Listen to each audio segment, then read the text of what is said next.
Hi, it's Tree here and welcome to my Frugal Living weekly podcast. So it's my second week of my podcast, and this week I thought I would go a little romantic as Valentine's Day is almost upon us. Yes, you have until Saturday to get prepared for your frugal Valentine's Day. But first I want to talk to you about how we as a nation are suffering this winter trying to keep ourselves warm, and how as a family we are managing with our energy bills and to keep warm and comfortable. So there's been a lot of discussion about the issue of fuel poverty and families unable to manage their energy bills. So I thought I'd just pull up a few newspaper articles and lots of bits and pieces that are going on in the news and on the internet. And I just thought I'd give you some facts and some figures before I start talking about how my family and I manage with our fuel bills and how we try to cope and how we keep warm. But there's some statistics that are going around.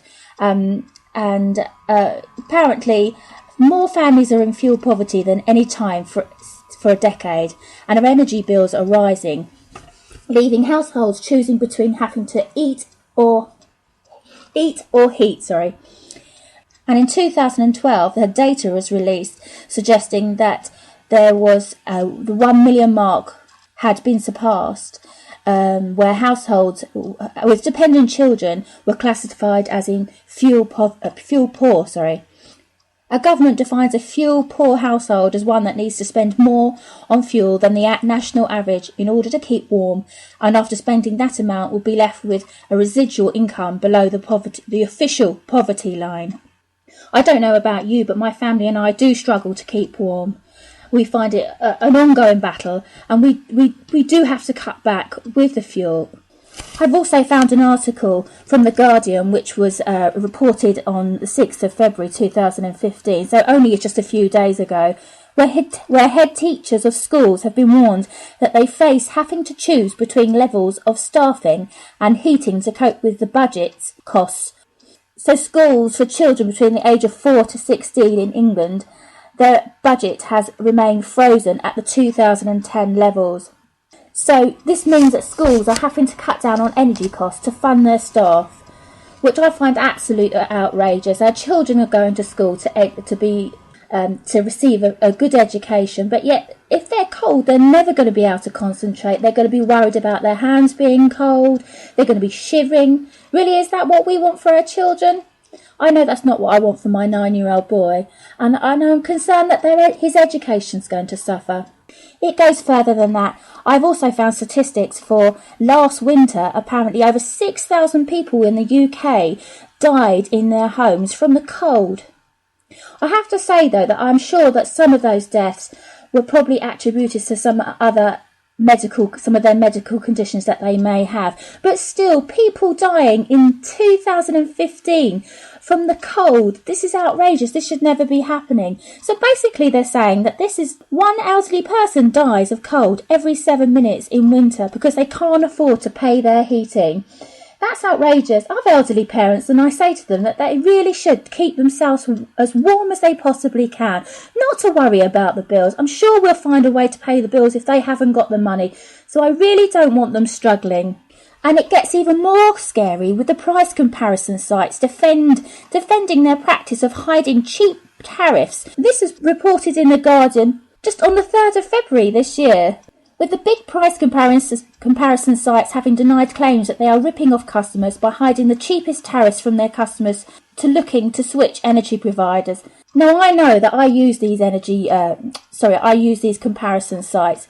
If you go to the top cashback sites, Quidco, you can also get cashback, which is very useful for when you're living a frugal lifestyle and trying to save on your money. You get a bit of free money, which I like to say, I love free money. But the point is that they shouldn't be hiding these deals from their customers. But I changed last year from British Gas and Empower, and I changed to Ecotricity for both of those. Now, I have a gas and electric key, which I don't really want, but I've had since I've lived in my home, and it's an absolute pain to get off of them. They've tried all the tricks under the sun to not want us to have them. Anyway, we've stuck with the gas and electricity meters, knowing that it is more expensive, but under the fact that we know that the bills are paid, and that is one less stress for us. But with Ecotricity, and I'm not trying to promote them, you need to choose for yourself, but we did find that we saved money. But we only found them because they were at the bottom of the list on the comparison sites, which is absolutely outrageous. They were promoting the more expensive, bigger 6 companies, and they weren't giving the smaller companies a chance. But like I say, we found Ecotricity, and to give you an example, with Empower I was spending roughly in the winter about £40, but I'm now spending at the moment, and it's February, so I'm spending about £30 a week, so I am £10 better off a week. I'm also better off with my gas as well, but even if I put £10 on my gas a week, hoping that it will last, it won't last, because if it's freezing cold and I need to have that gas on, it will only last a few days. So we need to be sparse with our gas, and we can only use it when it's absolutely necessary. But even shockingly, recently we've had a mother having to write to the energy watchdog Ofgem about the shocking advice that they gave out on their website, suggesting that families struggling to pay their fuel bills suggested that they make packed lunches and take flasks of coffee to work, or perhaps even scrap the gym membership and get a cheaper phone package. I mean, this was seen as high-handed and patronising, especially as the fat cats at the big 6 energy companies are wallowing in huge profits, allowing a slump in wholesale costs.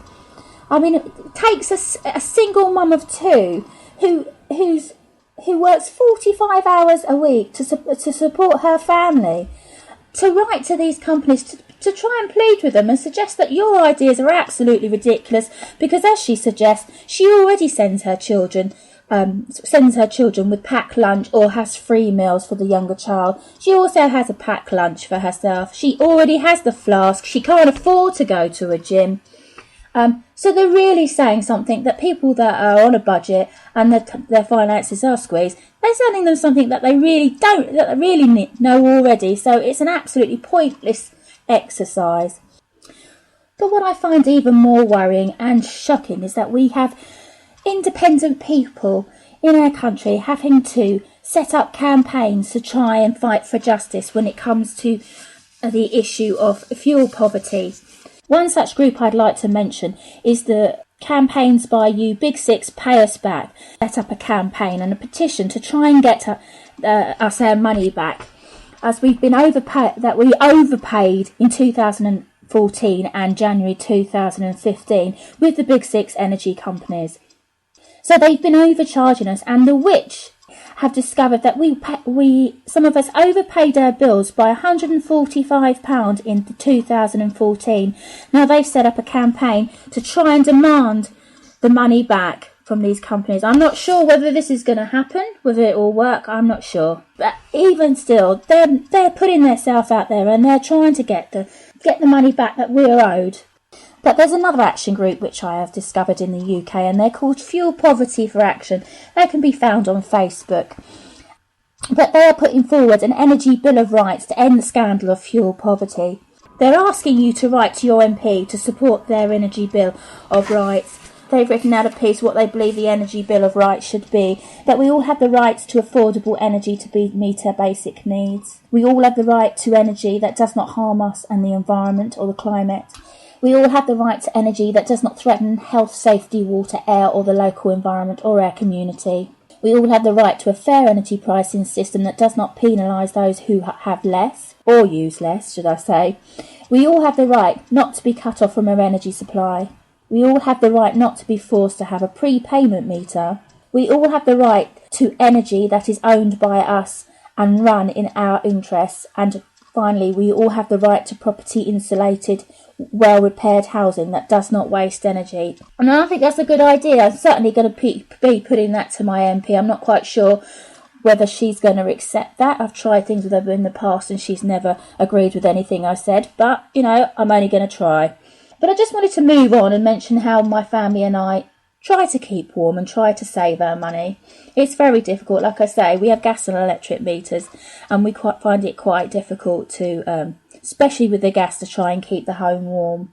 We find that we would need to put quite a lot. We'd easily use £40 if we let that gas go constantly, the radiators. If some of you have been on my Facebook page, you'll know, or my website, my blog, will know that I've got a lovely wood burning fire that we like to use. We don't keep it on all the time because obviously we've got to find wood. We don't buy wood, but we're able to access wood with where my husband works, and we've got a network of friends and family who are able to give us free wood for that as well.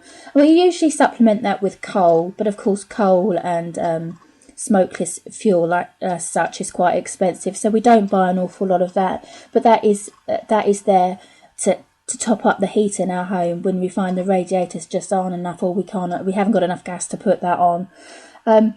I have to say currently that the wood burner is currently out of action because I had a bit of an incident with it the other day. Tried chopping up some wood and a bit of wood flung up in the air and has smashed the glass, so it's unsafe to use at the moment. But we're in the process of financing and finding a new piece of glass to put in there, and then we will soon, certainly, hopefully, have some toasty toast soon. But along with the wood fire, burning fire, we also got, obviously, like I say, we've got the radiators. That is the predominant way that we keep warm in our home. But I tend to find that I get quite cold fingers, so I've generally always got, in this weather, got a pair of fingerless gloves on that my mum made me, which I'm really grateful for. But we do put extra layers on, so I'm sitting here today and I've got 2 jumpers on and a t-shirt on underneath that, so I'm well layered up here. But should I get even colder, I'm going to put my nice fluffy dressing gown as well. I'm not going to be ashamed to do it, but it's just a shame that I have to do it. Really, I should be able to put my heating on and walk around my home comfortably, but unfortunately I can't because I don't feel that our budget can sustain me putting vast amounts of money on and having my radiators running constantly. We also have 2 electric fires in our home, one in my sitting room and one just as a spare, as a backup, which actually hasn't been put on this year. In fact, I can't remember the last time that they were put on because, as you know, electricity is expensive to use, and so are these electricity fires. But like I say, they are there as a last resort and an emergency, but they don't actually very rarely get used. I've also helped to keep my home warm and keep out them drafts by using just some draft excluders. I haven't spent an awful lot of money on them. In fact, I bought them cheap from the pound shop. They were obviously £1 for a roll, and they've pretty much done all the doors and the windows that needed doing in my home with a little bit left over just in case. So that's a good way, and that's quite cheap. Like I say, that's £1 for a fair, I can't remember how many metres it was, but it was a fair size, and I've done quite a lot, and there's quite a lot of windows in my home. So that's keeping out a lot of the drafts as well. But in the evening, we like to sit down and obviously watch television. So we, as a family, like to sit down with a water bottle. If it's really cold, keep our feet warm, keep our hands warm, we also do that. And blankets, we use blankets. We'll say about the water bottle though, please be careful with the water bottle. I know you're going to know this, but please be careful, because I recently went to bed with a water bottle and woke up with a big blister on my arm because it was too hot, and I failed and thought I was clever by not putting it in a blanket or wrapping it in a towel or a pillowcase or whatever you want to use. So that's a good warning for the children. And the other thing is warm drinks, warm food, especially for the elderly. Make sure that they've got flasks, plenty of hot food, even just soups and hot tea, hot drinks. It just keeps their hands warm and it keeps them warm in themselves. So that's some of the things that we do to keep warm. There's plenty of other ways that you can keep warm. Here's some other suggestions, a couple of other suggestions that I have that I actually haven't tried but wouldn't mind trying. I've read on the internet, and I'll put the links up for some of these so that you can see what I'm talking about, because I'm probably not going to explain it very well. But you can make some things that are paper blocks. They're basically like bricks that you put in your wood, in your burning open fire. So they're made from paper, and the best time to make these really would be in the summer, because they need to be left out to dry. So this is something you're going to need to make to get ahead before the winter. But like I say, they're made from paper. You press them out into special blocks that you can buy, but I'm sure you could make up one yourself, so make that even more cheaper. And yes, you dry it, a bit like making up papier-mâché, and then you dry them out into like brick block sizes, and that stock them up ready for winter. But also I've seen, and like I say, I've not tried this, so I don't know actually how effective this is, but you can also use candles in like terracotta pots of some description to generate heat. And apparently it does create a fair amount of people. Like I say, I've not tried it, I've not known anyone to try it, so this is something that would be quite simple to test out. And finally, I just want to mention a couple of websites that I found. Like, it's a good old moneysavingexpert.com from Martin Lewis. He's got a big bit on there about energy saving, and he's also got a Mythsbuster article written on there. What you should and what you shouldn't do with trying to save energy. For example, should you have your radiators on all the time? It's much cheaper to leave them on all the time, or should I turn them off? So that's a good suggestion there. And also, one last thing is the Energy Saving Trust. They've got a good website, so I'll put the links to all that below in the description bar. And I'll also, over the next few days, because I've ruled out quite a lot of information and a lot of news articles here, I'll be posting them up on Facebook as well and on Twitter, so that you can all see the links and read for yourself what I was rambling on about. So that was my brief little bit about energy, and I've got that out of my system, and I've told you the little things that we do to save money with energy bills and how we keep warm. But I want to move on now to Valentine's Day. So Valentine's Day, it's looming. It's in a few days' time, and it's that time of the year where we feel we're compelled to buy a loved one something expensive. You know, those big dozen red roses, you know, or something nice and sparkly from the jewellery shop. We don't really celebrate Valentine's Day all that much. From the point of view from my little boy who's 9, he likes to celebrate anything. He likes to be included, and he likes the fun idea of it. So we like to make up some fun things. It's just a bit of fun. It's nothing serious anyway. But some things that I would like to suggest that you could do to make frugal ideas of how to celebrate Valentine's Day if you're on a budget. Now, so one way that we are actually going to be trying this year, my little boy thought of this, is because he likes pizzas. This might be a good way to have a nice, fun Valentine's meal, or you could even spice it up with a nice side salad with some rosemary, sauté potatoes. There's all sorts of ways that you could do this. You could think of something yourself, whatever suits you, and whatever you is your palate, your taste, what you want to eat, and what's within your budget. But so this year, my little boy wants to make some Valentine's Day pizzas. So we're going to obviously have the red tomato sauce that's going to go on it, but we're going to put some bright, vibrant, greeny, red coloured vegetables on there. But actually, I recently just thought, I actually just a little while ago thought about that and thought, why does the pizza have to be vegetable? Why do we have to have a savoury pizza? Why can't we have a sweet pizza? How about if the pizza base had a little bit of sugar in it instead of salt, and that you put a strawberry sauce on the base with some lots of fruits on the top instead? That would be really good. Now, my little boy doesn't know I've suggested that, so when he comes home from school today, I'm actually going to suggest that, and he might like that idea, so we could make one of each to see what we think of it. But obviously, all within our budget, of course. But if you're truly going romantic with your dinner, whatever you choose, why don't you make it a little bit more special by decorating the table? Putting a nice tablecloth on the top, or even just a nice iron sheet that would look lovely with one single rose in the centre of the table, or whatever flower you choose. And if you haven't got the budget to buy a flower, maybe even make a paper one out of straw and tissue paper, or whatever you have to hand. Why do you have to spend a lot of money?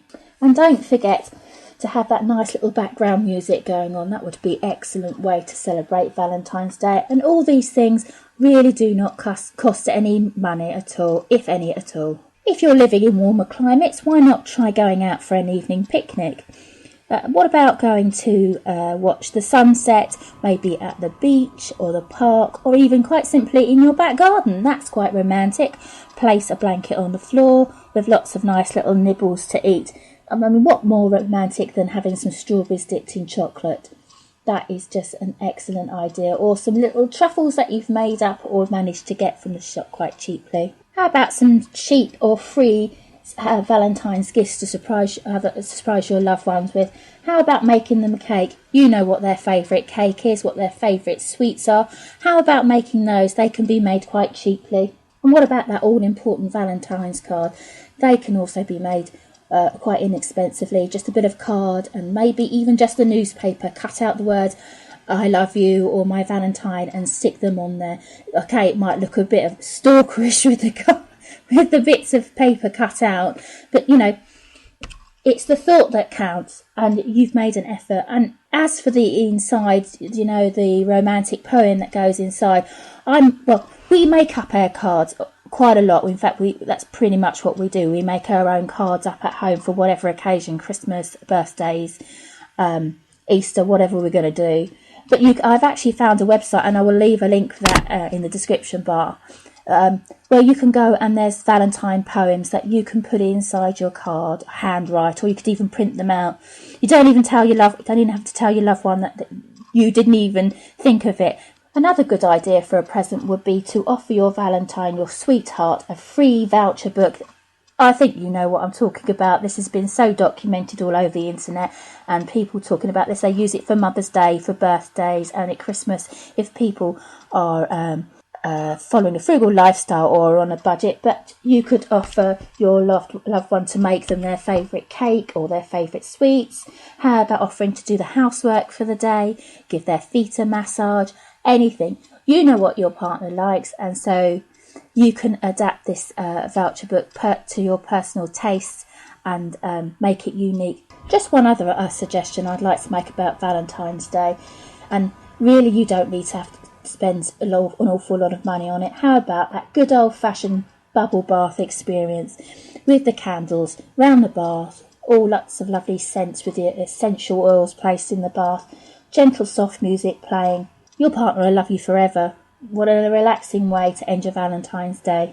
I've written a little blog post that I'm going to be putting up later about Valentine's Day with all what I've just been discussing and a few other bits and pieces in it as well. So I'll post that up on the blog and onto Facebook and link it to Twitter and all the other sites, Google Plus and everything, just so you can read it.